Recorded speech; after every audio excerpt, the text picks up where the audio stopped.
Scorpio, hi! Welcome to Mystic Queen PH. At ito ang inyong weekly reading for January 15 to 21, 2023. This is a general reading. Just take what resonates. Watch your Sun, Moon, Rising, Venus for other messages. And thank you sa lahat ng mga sumusuporta dito sa ating channel. Just a reminder, gamitin nyo lamang ang reading na to bilang gabay. And pa-follow, like na rin ang ating Facebook at TikTok. Lahat po yan, Mystic Queen PH. And please check out my Shopee. Available ng mga protection and prosperity items, bracelets, zodiac sign bracelets, and many more. Link on the description. Okay, let us see the energies for you, Scorpio, for this week. Scorpio. You have the Ace of Pentacles, new business, new career opportunities, new beginnings. Yung iba may bagong property. Ace of Cups, the Two of Wands. Merong business partnership dito. Oo, for you, Scorpio. Grabe, 1122. Yes. Yung iba sa inyo, pwede kasing nasanay na kayo na mag-isa. Nasanay na kayo na you are operating on your own. But this time, you are considering partnering with someone or working with others.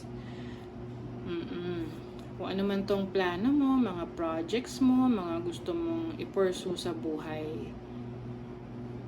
And some of you, meron kang makakatulong para mas mapaunlad mo yung finances mo.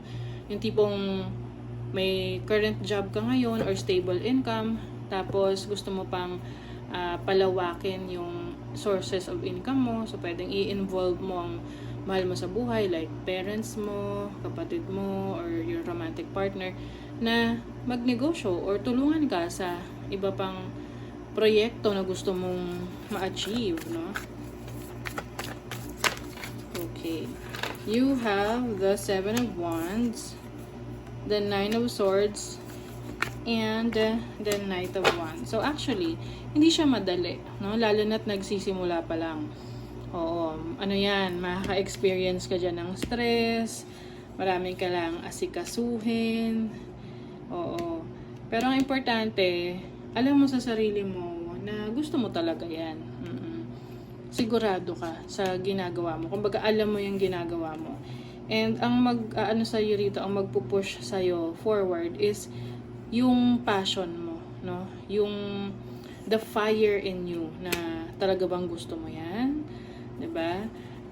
Yung iba nga kung napapanood nyo rin yan sa TikTok, kasi merong mga nag-share ng mga experiences nila sa pagbe-business.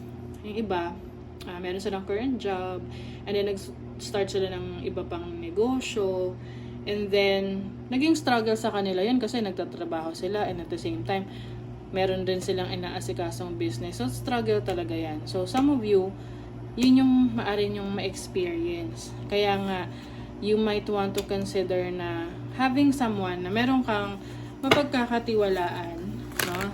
Someone trustworthy na susuporta sa'yo. Kasi sayang rin yung momentum ng mga ideas mo eh. Magaganda yung mga ideas mo eh. So, sa money, career, finances, let's see. You have the Ten of Pentacles. See? Ten of Pentacles, this is abundance. Maaring, marami kang maipundar. Oo. Yung iba sa inyo, meron kayong ma-receive na mana. Property, inheritance. Also, the Page of Wands, I see some travel opportunities. May good news din sa family. Pwedeng isa sa family members nyo, may na-achieve sila sa buhay, like nakabili ng bahay, nakabili ng sasakyan, nanalo sa loto, diba? And with the Sun card here, grabe ang daming mga positive energies for you pagdating sa iyong finances, sa iyong career. This is also clarity. So kung meron ka mga pinag-iisipan, paplanuhan, pinagdidesisyonan sa trabaho, sa business career mo, ngayong week na to, maliliwanagan ka na talaga kung ano ang gusto mo at saan ang path na gusto mong tahakin, saang landas ka papunta. meron kang i-explore dito na pwedeng very interested ka no? Can be self-employment na mag-aaral ka ng isang skill para madagdagan yung kaalaman mo. And then, itong skill na to is tutulong rin sa'yo, no? Na magdagdag ng income. So, sa love life, we have the Wheel of Fortune, the High Priestess, and the Ace of Wands. Meron ditong nagtatago. Yung tipong umiiwas. Pwedeng meron kang iniiwasan na person. This can be someone na naging very close sa'yo in the past. But for some reasons, na-outgrow nyo yung isa't isa. Nagkaroon na kayo ng iba't ibang priorities. So, ganoon naman talaga eh. Minsan, hindi naman kailangan mag-cheat ng isang tao para maging dahilan ng paghihiwalay. Minsan, napo-fall out of love. Minsan, hindi na kasama yung isa't isa sa mga plano nyo. Nag-iiba na kayo ng direction, ng mga gusto sa buhay. So, that's what I'm seeing here. Kaya you are focusing on your goals and dreams at makapagsimula on your own. This can also apply rin sa mga sa anak at parents na yung iba bumubukod na sa kanilang mga magulang, gusto na nila na sarili nila, lalo na kung may trabaho na sila, ganon. Kasi gusto nila na ma-explore din yung life, walang nakikialam. 'Di ba? So, tingnan natin kung ano ang advice sa inyo. Scorpio, Ascension, awaken to your soul's potential. Yes. So, you are finally realizing your worth, your talents, your skills, yung potential mo. Yung mga kaya mong gawin. Divine Feminine, you are being called on to rise. Yes. Rise up. Lalo na kung ikaw yung tipong dinadown ka ng ibang tao dahil may mga bagay na hindi mo kayang gawin.